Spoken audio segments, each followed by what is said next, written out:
Muy buenas. Eh, Voy a compartirles algo sobre el verdadero refugio.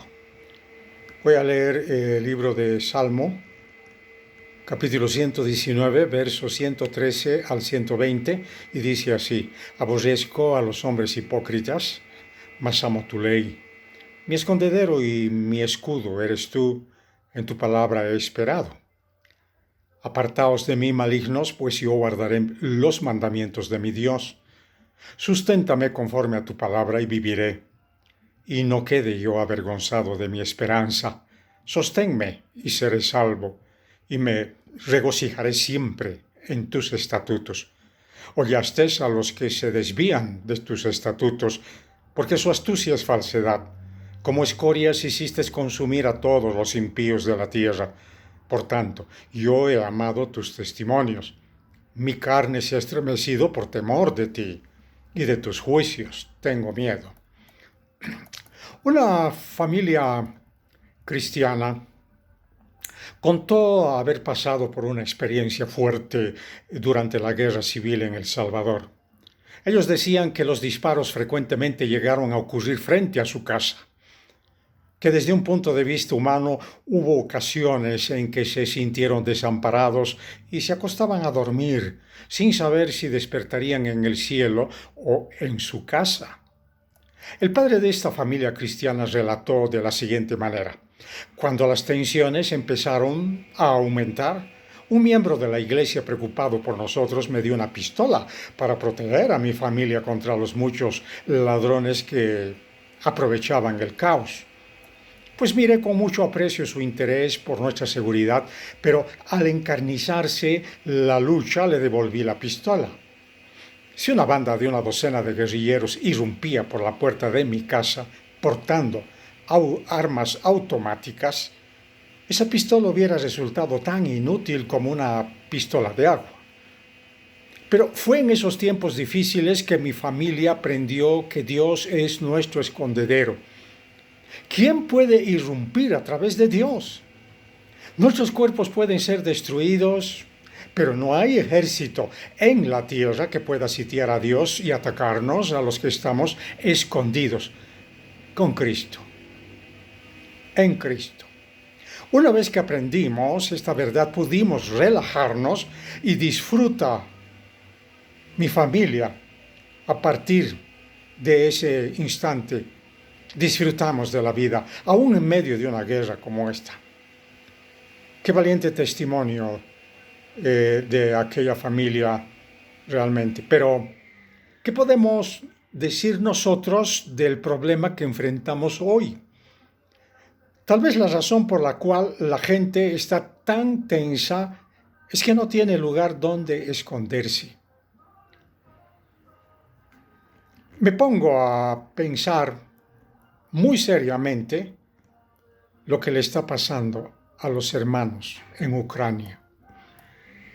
En esta estrofa del Salmo que leímos, examinamos nuestro verdadero escondedero, y ha sido el refugio real que dio fortaleza y protección a aquella familia en El Salvador, y es el mismo escondedero que está listo para que lo recibamos en los momentos de peligro y de prueba. Este es el escondedero que aparece en el libro más apreciado de todos, la Biblia. El salmista expresa este principio dos veces en los salmos. Por ejemplo, en el Salmo 119, verso 114, leemos que dice: mi escondedero y mi escudo eres tú.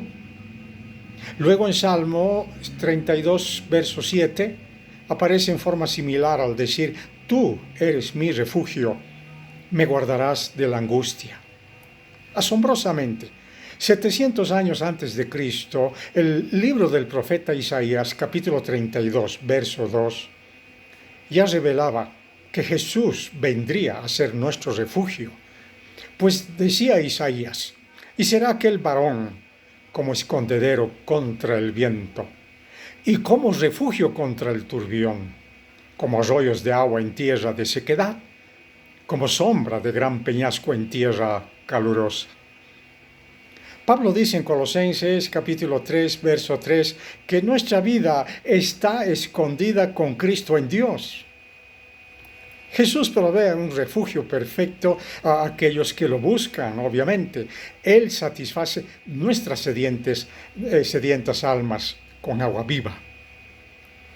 Él nos otorga una visión espiritual y poder de oír que nunca fallarán, y un corazón entendedor y un testimonio claro que resultará de la transformación completa del nuevo nacimiento.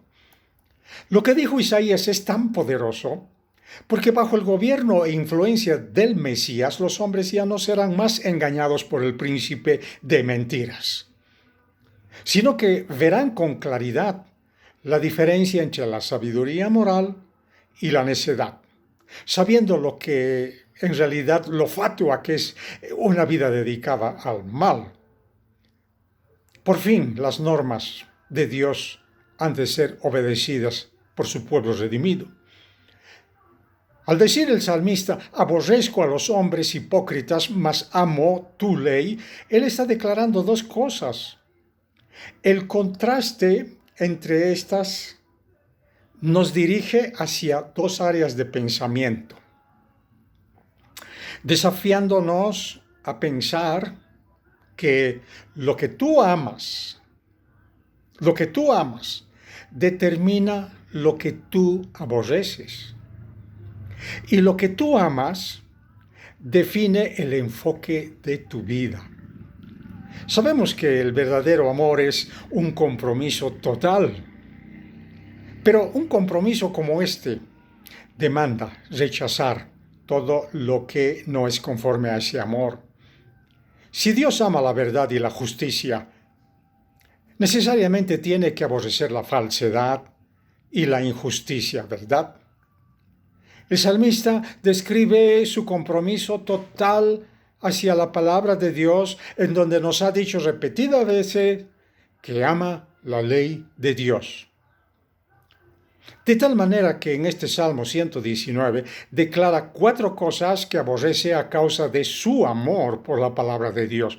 En el verso 104 dice, de tus mandamientos he adquirido inteligencia.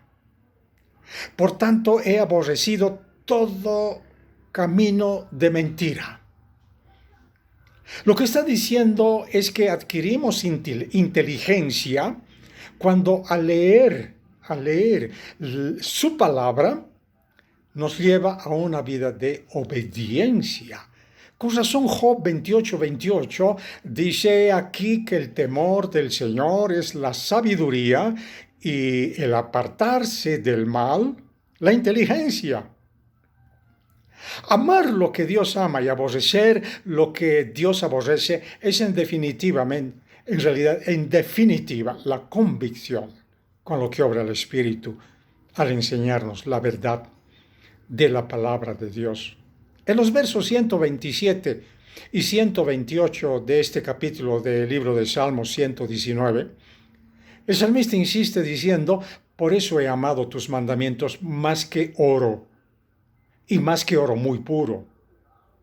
Por eso estimé rectos todos tus mandamientos sobre todas las cosas, y aborrecí todo camino de mentira.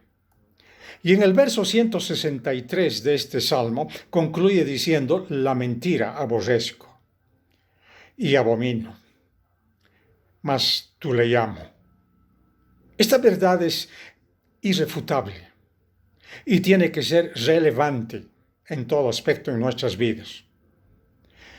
Si genuinamente amamos la palabra de Dios, necesariamente hemos de aborrecer y rechazar todo lo que no va de acuerdo a su verdad. Si el mundo ama el pecado y la vanidad, estos necesariamente aborrecerán a quienes amen la verdad de Dios. En el Evangelio de Juan, capítulo 17, verso 14, en realidad vemos a Jesús orando al Padre por sus discípulos. Y su petición al Padre es, yo les he dado tu palabra, y el mundo los aborreció, porque no son del mundo, como tampoco yo soy del mundo. Esto es revelador ¿Por qué? Porque la recepción de la palabra de Cristo identificó a estos hombres con Cristo y los apartó del mundo. Esta oración de Jesús a su Padre es uno de los pasajes más hermosos de la Biblia, pues enfatiza la intimidad entre el Hijo y el Padre y su perfecta unidad. En esta oración Jesús muestra su preocupación por el futuro bienestar de sus discípulos y de toda la iglesia. Su oración es para que todos los creyentes, a través de la historia de la iglesia, en realidad se lleve a cabo de esa manera. Esta contiene dos imperativos urgentes. Jesús le dice al Padre: protégelos,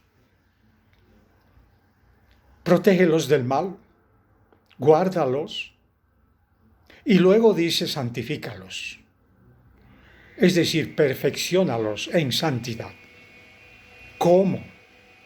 Maravillosamente, en el verso 17, Jesús le dice al Padre: santifícalos en tu verdad, tu palabra es verdad. Acá Jesús hace una importante distinción entre el mundo y sus seguidores. Esa diferencia es la espiritualidad.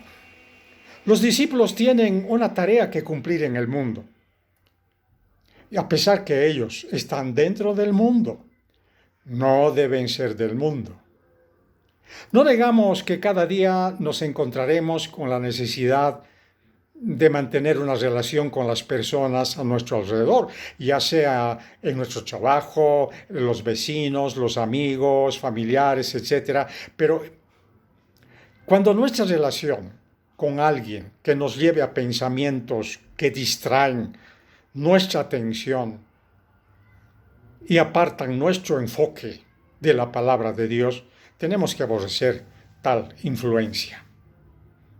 El salmista sabe muy bien que su vida le pertenece a Dios. Probablemente él miró a su alrededor en el pueblo de Israel y de su falta de entrega sincera al Señor y dijo: aborrezco a los hombres hipócritas. Esta palabra hipócrita significa ambivalente, dividido, poco entusiasta e indiferente. Indiferente. Esto es lo que el salmista aborrece, pues los hombres hipócritas son los que causan divisiones. Son ambivalentes y son indecisos.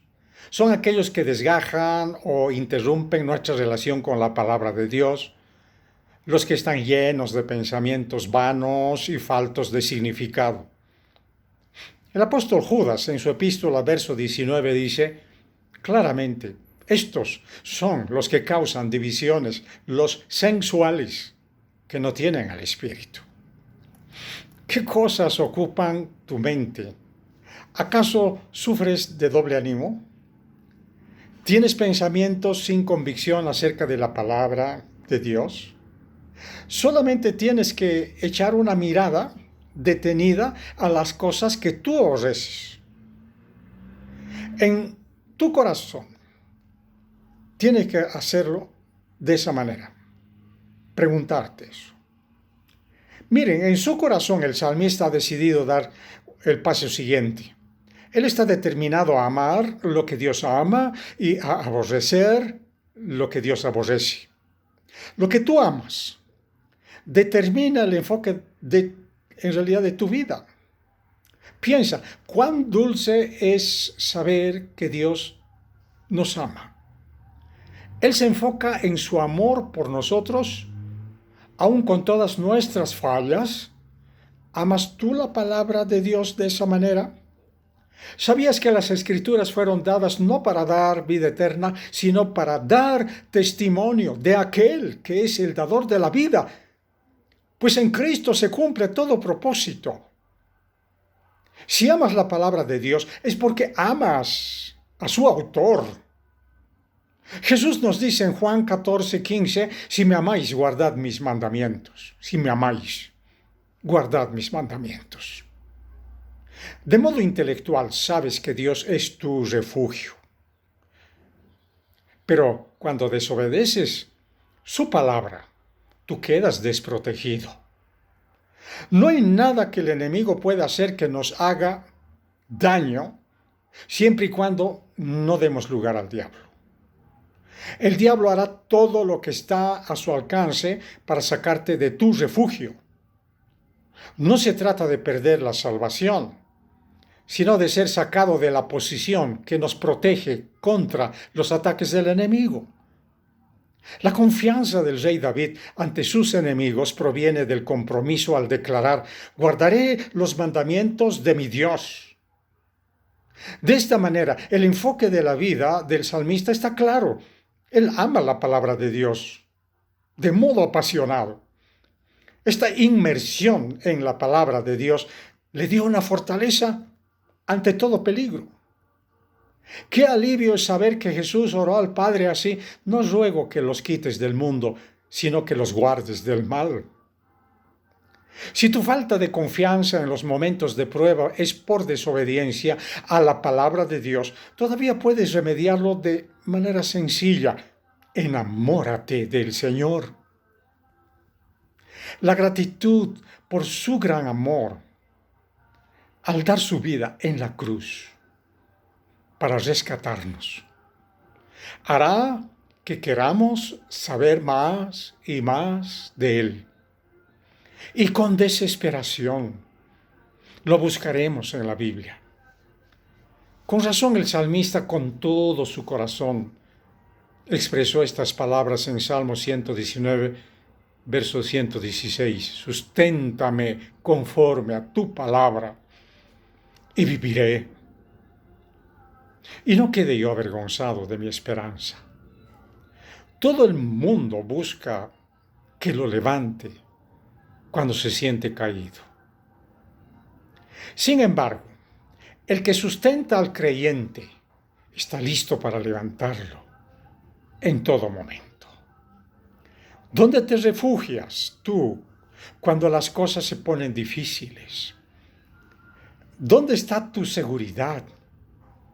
El apóstol Pablo nos da una verdad que debiéramos aclarar este asunto para siempre en Colosenses capítulo 3, verso 3, cuando dice: porque habéis muerto y vuestra vida está escondida con Cristo en Dios. ¡Qué poderosa revelación es esta, verdad!